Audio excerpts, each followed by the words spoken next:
રામ રામ કાકા. રામ રામ રામ રામ. કાકા એવું તે શું કામ પડ્યું, રાતે ફોન કરવો પડ્યો? આ જો ને છોકરાને ભણવા મૂકવાનો હતો.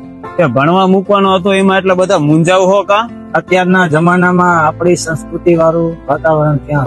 મોટા શહેરોમાં છોકરા મૂકવાથી બગડે.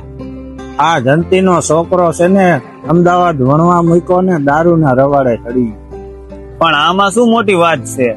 આપણે નજીકમાં જ છે, ચરાડવા ગુરુકુળમાં મૂકી દો. કેમ ત્યાં?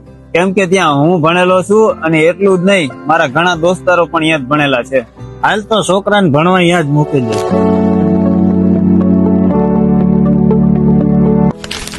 હળવદ સિટી પેજમાં આપનું હાર્દિક સ્વાગત છે. હું છું આપનો મિત્ર હરેશ સાકરિયા. આજે અમે આવ્યા હતા મોરબી જિલ્લાના હળવદ તાલુકાના ચરાડવા ગામે, કે જ્યાં આવેલી છે શ્રી SS સંકુલ ગુરુકુળ, કે જે રાધાકૃષ્ણ ગૌ સેવા ટ્રસ્ટ દ્વારા સંચાલિત છે. હવે અહીં ગુરુકુળની વાત કરીએ તો ધોરણ KG થી લઈને